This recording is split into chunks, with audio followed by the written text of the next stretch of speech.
Hello everyone, আসসালামু আলাইকুম। আজকে আমি তৈরি করব একটি হেলদি চিকেন ভেজিটেবল স্যুপ।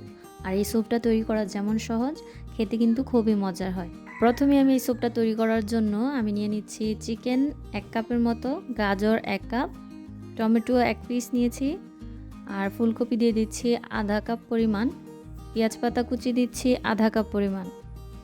এখন দিয়ে দিচ্ছি পেঁয়াজ কুচি 2টি মিডিয়াম সাইজের, আদা কুচি দিচ্ছি 1 চামচ, রসুন কুচি 1 চামচ এবং সাথে কাঁচামরিচ কুচি দিয়ে দিচ্ছি 1 চামচ পরিমাণ।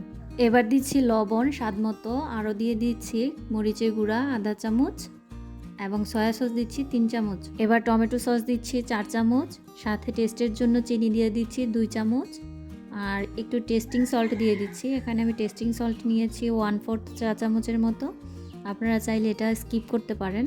সবশেষে দিয়ে দিব কর্নফ্লাওয়ার, আর এখানে কর্নফ্লাওয়ার আমি নিয়েছি 5 চামচের মতো। কর্নফ্লাওয়ারটা কিন্তু স্যুপের জন্য খুবই ইম্পর্ট্যান্ট, এটা ছাড়া স্যুপ ঘন করা প্রায় অসম্ভব।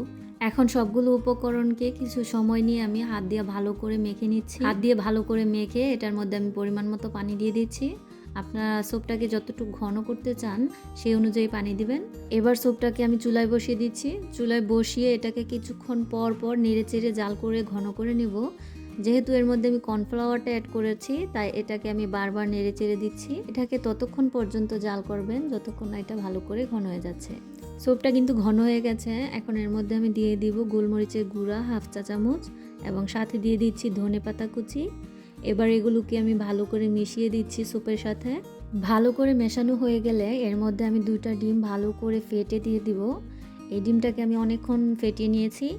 এবার এক হাতে ডিমটাকে উপর থেকে ঢেলে দিব আর আরেক হাতে একটা চামচের সাহায্যে আস্তে আস্তে ঘুরিয়ে ঘুরিয়ে এটাকে আমি নাড়তে থাকবো। দেখতেই পাচ্ছেন ডিমটা অ্যাড করাতে এর কালারটা যেমন চেঞ্জ হয়েছে, এটা দেখতেও কিন্তু খুব সুন্দর হয়েছে। ডিমটা কিন্তু সিদ্ধ হয়ে গেছে। এবার এটাকে আমি চুলা থেকে নামিয়ে রাখবো। এবার স্যুপটাকে আমি একটা ছোট্ট বাটিতে ঢেলে নিয়েছি। এর উপর দিয়ে আমি একটা ধনেপাতা এবং কাঁচামরিচ দিয়ে দিয়েছি যাতে এটাকে একটু সুন্দর দেখানো যায়। এখন একটা চামচ দিয়ে আপনাদেরকে দেখিয়ে দিচ্ছি স্যুপটা কতটা ঘন এবং সুন্দর হয়েছে।